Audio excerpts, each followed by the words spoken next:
আসসালামু আলাইকুম। গত ২ দিন যাবত দেখতে পাচ্ছি জোয়ারের পানি আস্তে, আস্তে আমাদের বিলে প্রবেশ করছে। যেহেতু বিলের মধ্যে বড়সড় একটা পুকুরে আমরা মাছ চাষ করেছি বা মাছ ছেড়েছি এখানে, তাই আমরা চিন্তা করতেছিলাম যে বিলের পানি কোনোভাবে আমাদের পুকুরে যেন ঢুকে না যায়। পানি ঢোকার একটা সম্ভাবনা আছে, এর কারণ হচ্ছে এই পুকুরের একটা পাড় একটু নিচু, তাই ওই পাড়টায় আমরা সুন্দর করে নেট দিয়ে দিব, যাতে করে এখান দিয়ে পানি ঢুকলেও মাছগুলি যেন এখান থেকে বের হতে না পারে। যেহেতু আগে থেকেই প্ল্যান করে রেখেছিলাম যে এই পাড়টা আমরা নেট দিয়ে আটকিয়ে দিব, তাই আগে থেকেই আমরা নেটটা আনিয়ে রেখেছি। তাই ওই নেটগুলি নিয়ে আমরা চলে এসেছি পুকুরের পাড়ে, অর্থাৎ বিলের মধ্যে। আমাদের সাথে থাকা এক ভাই আগে থেকেই বাঁশগুলি কেটে রেখে দিয়ে গেছিলেন এখানে। এখন এই বাঁশগুলি থেকে আমাদের খুঁটি তৈরি করতে হবে এবং ওই খুঁটিগুলি আমরা গেড়ে দিব একেবারে পুরো পানিতে। প্রথমে যে সাইড দিয়ে পানি ঢোকার সম্ভাবনা রয়েছে আমরা ওই সাইড দিয়ে খুঁটিগুলি গেড়ে দিব এবং এখানেই প্রথমে আমরা নেটটা দিয়ে দিব, যাতে করে এই সাইড দিয়ে পানিটা আমাদের পুকুরের মধ্যে প্রবেশ করতে না পারে। প্রায় সবগুলি বাঁশ থেকে আমরা খুঁটি বানিয়ে নিয়েছি। এখন সকালবেলা যেহেতু আমরা এসেছি, একেবারে সকালবেলা 7:30টার দিকে আমরা এখানে এসেছি, তাই সকালের নাস্তাটা আমাদের এখানেই সেরে নিতে হবে। কারণ নাস্তা খাওয়ার জন্য যদি আমরা বাড়িতে যাই তাহলে 1-1.5 ঘন্টার মতো আমাদের লাগবে। বাড়িতে গিয়ে নাস্তা খেয়ে রেস্ট নিয়ে তারপর আসতে এই 1 ঘন্টায় আমরা এখানে অনেক কাজ করতে পারবো, তাই নাস্তাটা আমরা এখানেই সেরে নিচ্ছি। আলহামদুলিল্লাহ, সকালের হালকা নাস্তা শেষ করার পর আমাদের এখন যে কাজটা করতে হবে সেইটা হচ্ছে আমরা যে জায়গা দিয়ে নেটটা টানাবো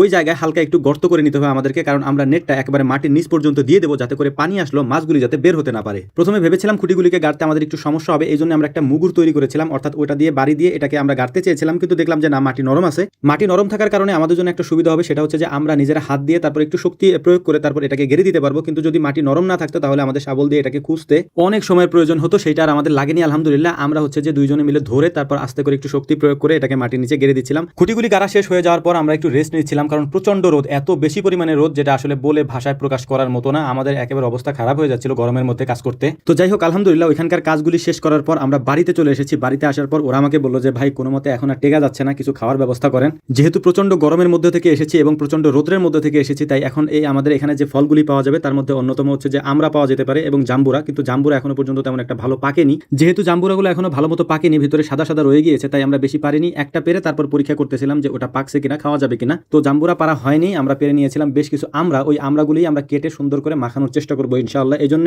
আমরাগুলোকে সুন্দর করে ধুয়ে পরিষ্কার করে নিয়েছি। খুব দ্রুত করার চেষ্টা করছি কাজগুলি আমরা, কারণ হচ্ছে যে জোহরের আজান দিয়ে দেবে কিছুক্ষণের মধ্যে, তার আগে এই কাজগুলি আমাদেরকে শেষ করতে হবে। মানে খাওয়া দাওয়ার এই পর্বটা আমাদেরকে শেষ করে আমাদেরকে এখান থেকে যেতে হবে। আমাদের এমনিতেই এই মুহূর্তে কাজের চাপ অনেক বেশি, মানে এত বেশি যেটা আসলে আমরা আপনাদেরকে বলে বোঝাতে পারবো না। তো ওই কাজের মধ্য দিয়ে আমাদের টুকটাক যা করার আমরা করি, কারণ সকাল থেকে নিয়ে দুপুর পর্যন্ত বাহিরের যে কাজগুলি রয়েছে আমাদের সেই কাজগুলি করতে হয়, অর্থাৎ কৃষি কাজ এবং মাছ চাষের যে কাজগুলি রয়েছে সেগুলি বাইরে করতে হয়। এর পাশাপাশি দুপুরের পর থেকে নিয়ে রাত পর্যন্ত খামারের কাজগুলি আমাদেরকে করতে হয়। এজন্যই মূলত আমাদের হাতে এখন একেবারেই সময় হয় না। তো যাই হোক, তারপরেও সবকিছু মিলিয়ে আলহামদুলিল্লাহ, আপনারা আমাদের জন্য দোয়া করবেন। আসসালামু আলাইকুম রহমতুল্লাহ।